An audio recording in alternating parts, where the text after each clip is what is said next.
جو بنو عباس کنٹرول نہ کر سکے. یہ میرے لیے بڑی فیسینیٹنگ چیز ہے. میں نے شاید پچھلے ہفتے کی گفتگو میں بھی آپ کو یہ توجہ دلائی تھی. اور اس کی جو ذمہ دار میں سمجھتا ہوں وہ امید ریاست میں جو قبائلی گروہوں کو کچھ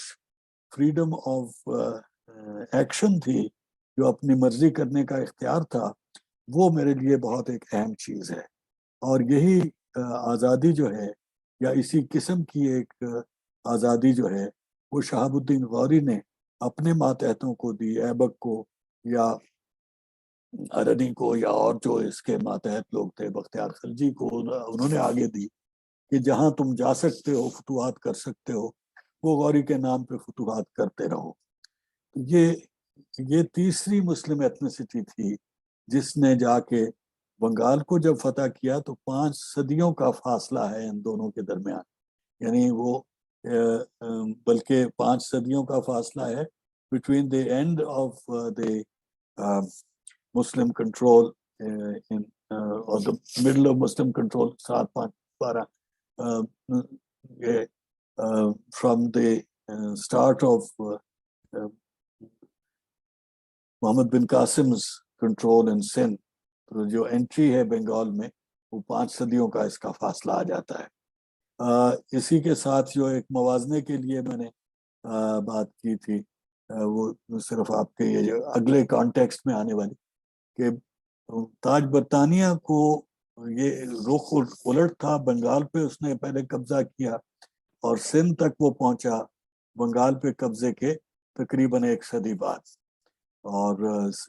سندھ سے آگے پنجاب میں ڈیفینیٹلی وہ صدی کا فاصلہ ہو گیا,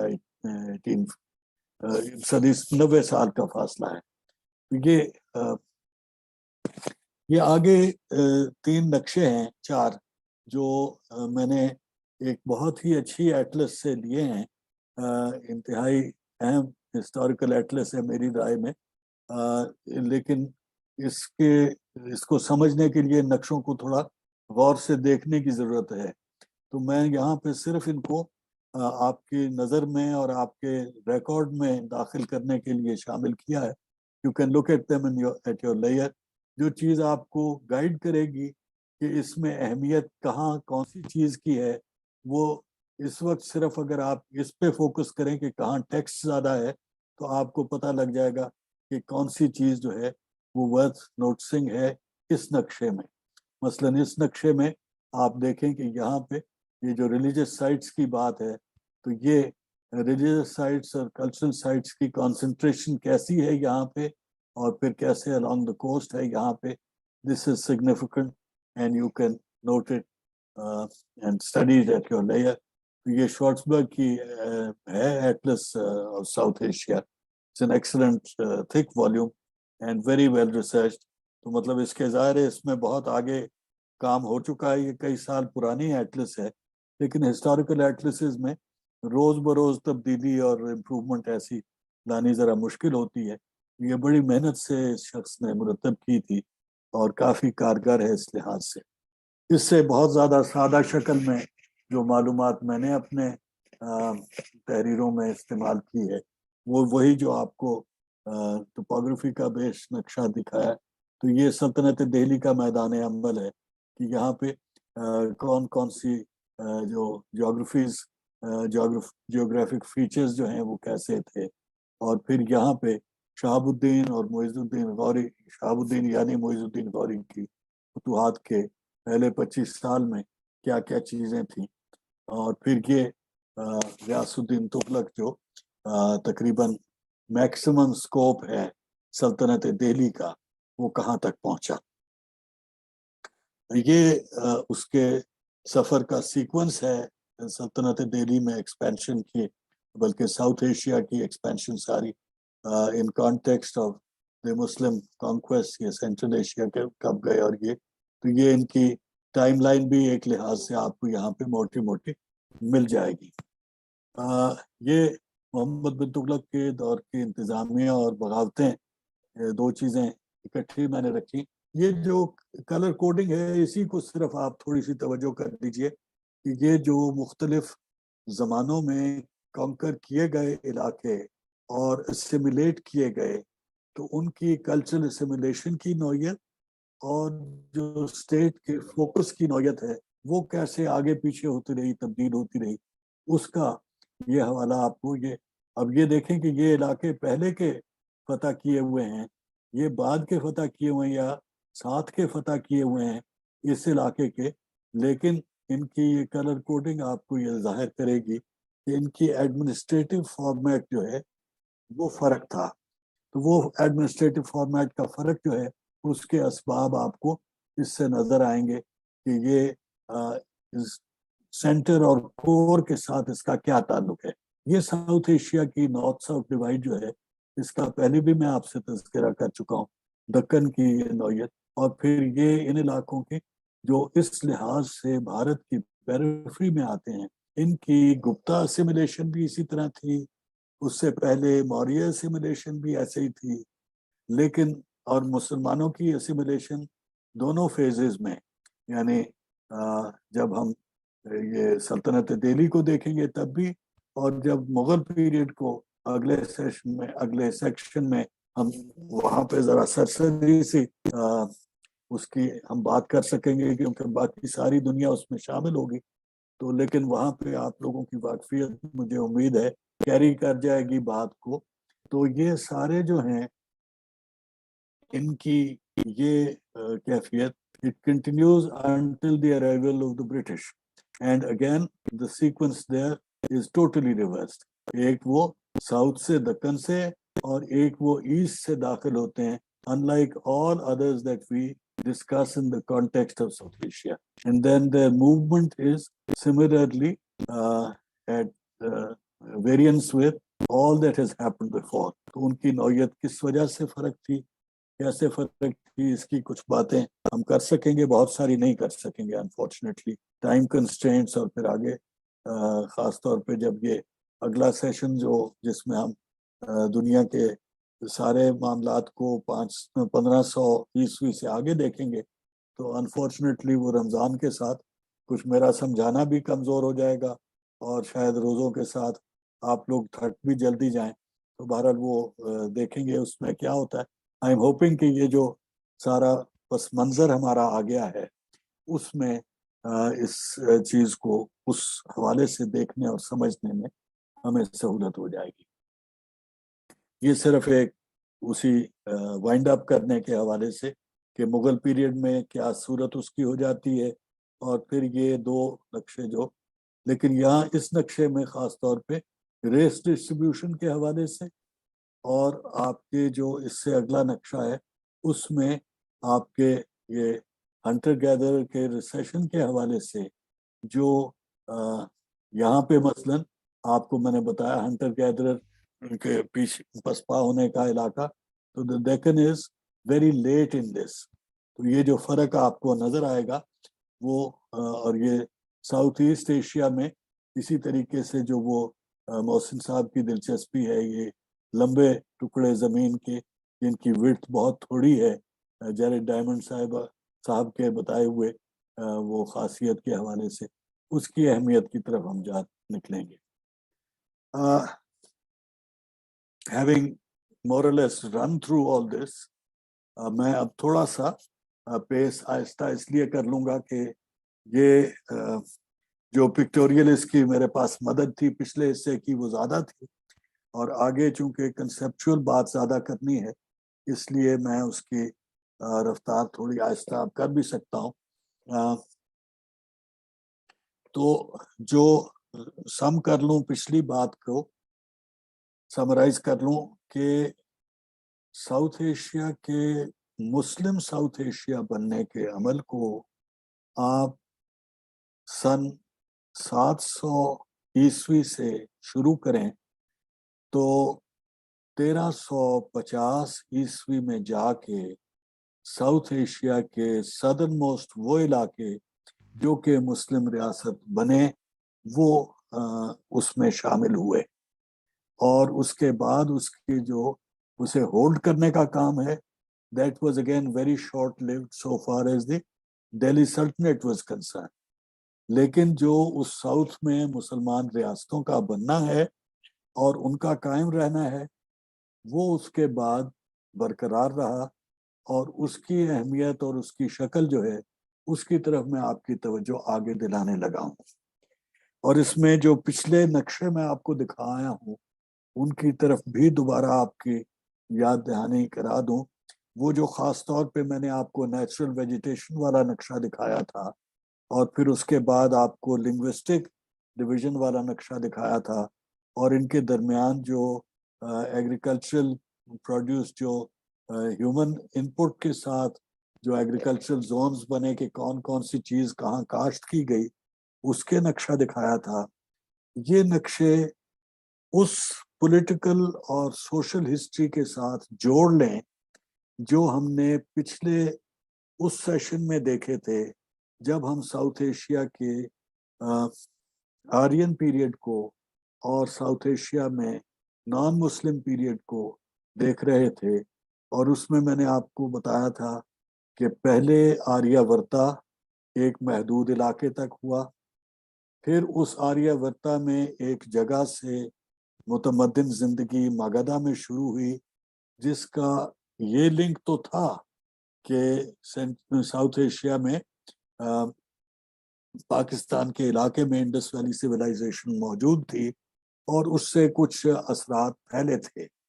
لیکن اس کے ساتھ براہ راست اس کی کوئی ایسا انٹرفیس نہیں ہے۔ بہت لمبا ایک گیپ ہے de urbanization even in the region of Pakistan,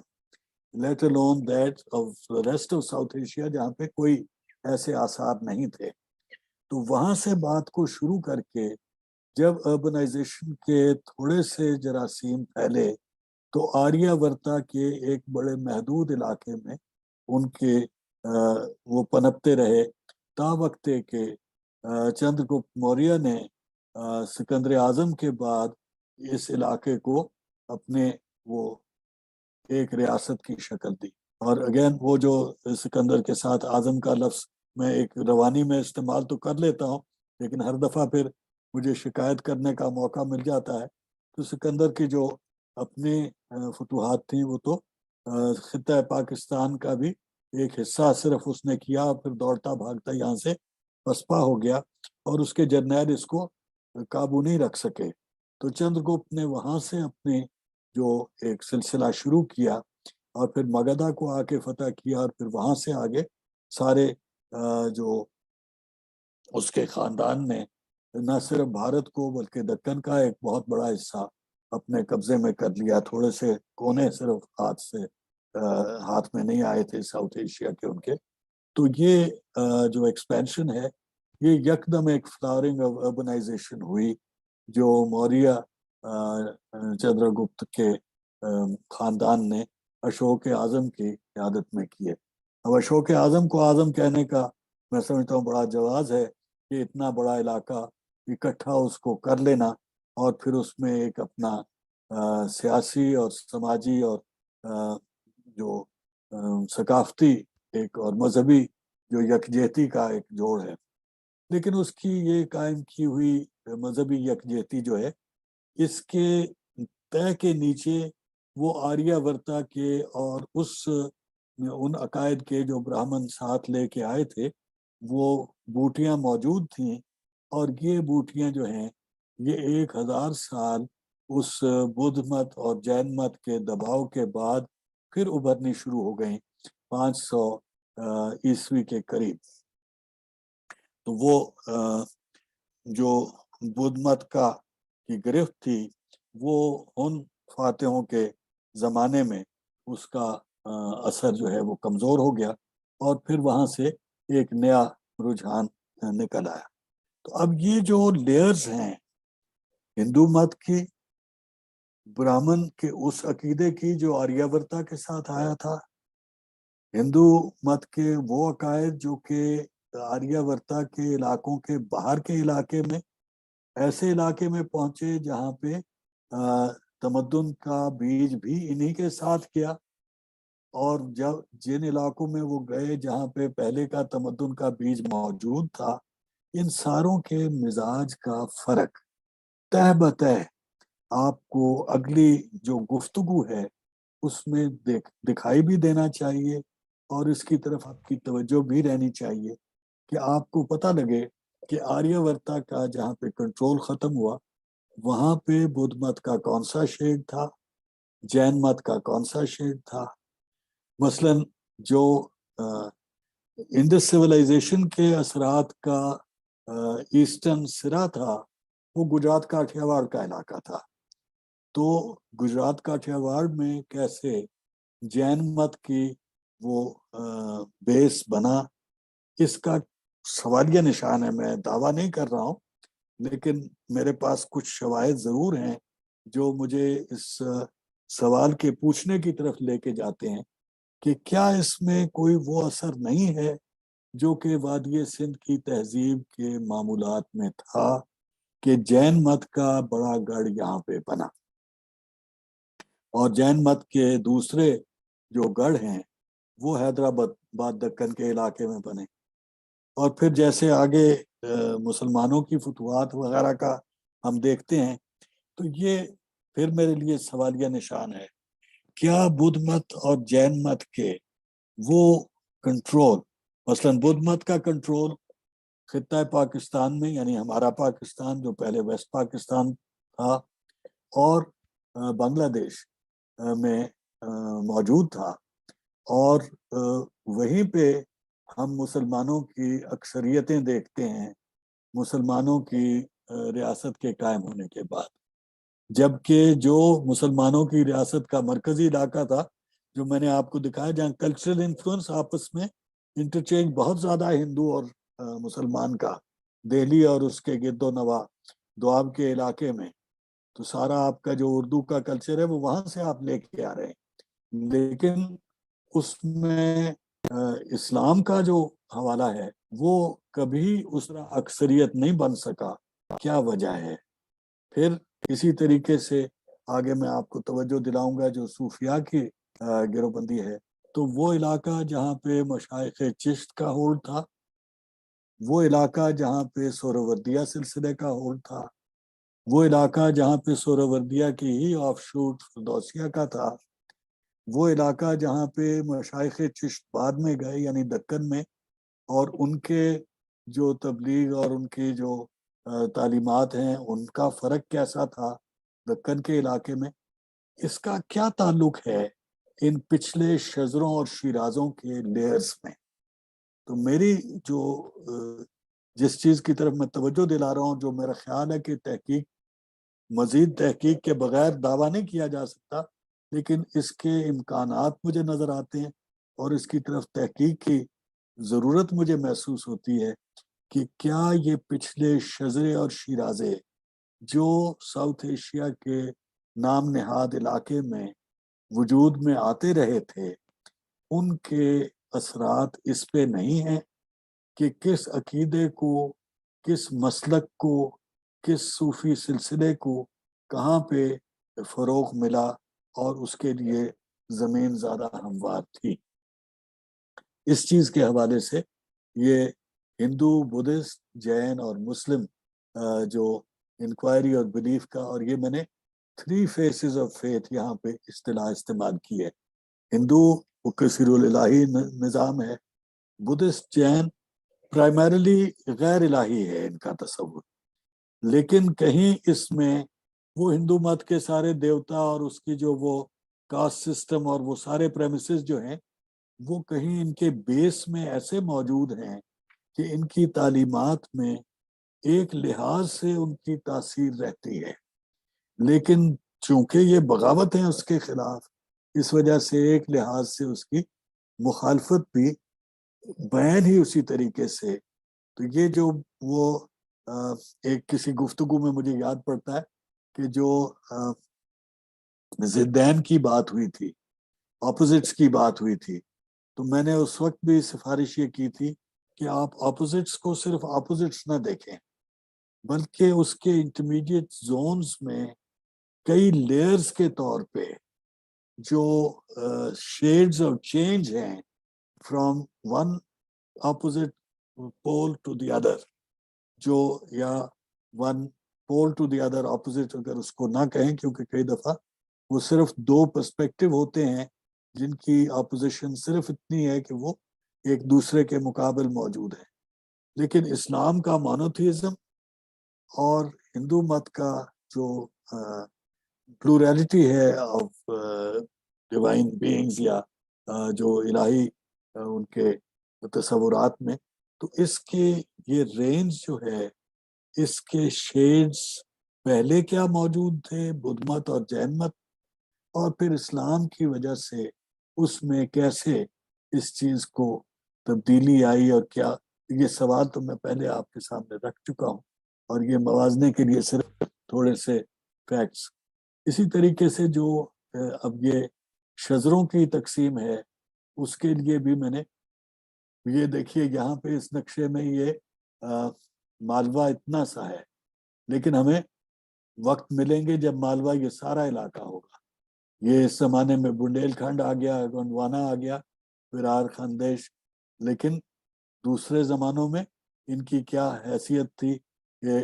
letter Mughal period میں یہی علاقے کیسے نئے مسلمان ریاستوں کی شکل اختیار کرتے ہیں، اور وجے نگر کی شکل کیسے بنتی ہے لیٹر مغل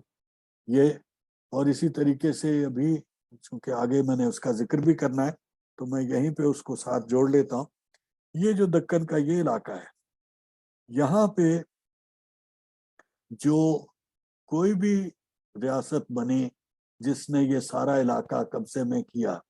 انگریز سے پہلے کی، اس میں یہ علاقہ بہت تھوڑے عرصے کے لیے مرکز کے تحت رہا. محمد بن تغلق کے زمانے میں یہ جب اس کے مرکز کے تحت آیا تھا تو یہ سب سے پہلے علیحدہ ہوا تھا جلال الدین احسن شاہ کا علاقہ، اور یہی وہ علاقہ ہے جو میسور کی ریاست تھی، جو آخر میں یہ مغلوں کے زمانے کے آخر میں آ کے، اور بہت اہم قلعہ تھا مسلمانوں کا انگریز کے مقابلے میں. تو یہ کیا اس کی ٹیمپرمنٹ میں کیا چیز ہے کہ یہاں پہ مسلمانوں کی بریک اوے ریاست قائم ہو جاتی ہے، بیچ میں وجے نگر بھی موجود ہے، بیچ میں اور یہاں پہ ہندوؤں کے کنٹرول کے علاقے آتے رہیں گے. یہ اس وقت کا تو یہ بیجاپور نے دکھایا ہوا ہے، لیکن اس سے پہلے کون کون یہاں پہ ہو گزرا تھا اس کی تفصیل ہم آج یہاں بیان نہیں کر سکتے، لیکن تاریخ کی کتابوں میں بڑی تفصیل سے آپ کو یہ سٹیجز ملیں گے. تو یہ ٹیمپرمنٹ کی کیا چیزیں ہیں، اور اس میں جو انسان اور اس کے شعور کے حوالے سے جس شعور کی میں بات کر رہا ہوں آپ کے ساتھ، اس کے لیے اور یہ کنٹیکسچلائز کرنے میں یہ میں نے دونوں سائیڈوں سے اس چیز کو دیکھا ہے، اور مجھے دونوں سائیڈوں سے دیکھنے میں یہ تفریق جو ہے اس کو میں ختم نہیں کر سکا. یعنی یہ کہ جو بھی مسلمان سینٹرل گورنمنٹ دہلی میں بنی، اس کے لیے یہ دونوں علاقے یعنی جو پاکستان ہے آج اور جو بنگلہ دیش ہے آج، یہ ان کے ساتھ اس کی ایک آلٹرکیشن کا سلسلہ رہا. یہ میں نے آپ کو وہ سلطنت دہلی کے آخری نقشوں میں بھی اس چیز کی نشاندہی کی ہے. تو یہ پیریفرل ہیں ایک لحاظ سے، اور یہی وہ علاقے ہیں جن کو میں نے آپ کو بتایا کانڈوئٹ ہیں. ایک طرف پاکستان جو ہے وہ سینٹرل ایشیا کے ساتھ، اور یہ پہلے بھی میں نے آپ کو توجہ دلائی تھی، اور یہ پری مسلم پیریڈ میں بھی یہ کانڈوئٹ کی شکل اس کی میں نے آپ کو دکھائی تھی، اور یہاں پہ بھی. اور اسی طریقے سے بنگلہ دیش کا کانڈوئٹ جو ہے اس کی تفصیل بہت کم ہے. انفارچونیٹلی تاریخ کی کتابوں میں ہمیں بہت کم چیزیں ملتی ہیں بنگلہ دیش کے کانڈوئٹ کی، لیکن وہاں پہ بھی اگر تھوڑی سی ہم توجہ کریں تو ہمیں چیزیں مل جاتی ہیں جو نشاندہی کرتی ہیں کہ وہاں سے آمد و رفت کا کیا سلسلہ تھا. یہ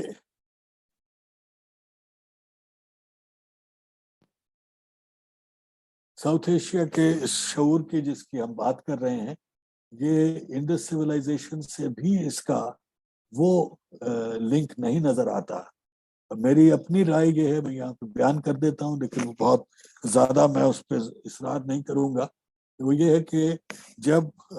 آریہ یہاں سے ہو کے گزرے تو انہوں نے کچھ انفلوئنسز انڈس سویلائزیشن سے لیے، لیکن جو ان کا عقیدے کا کور ہے وہ بہت بڑا حصہ وہ گھر سے لے کے آئے تھے یا سفر میں اکٹھا کرتے آئے تھے.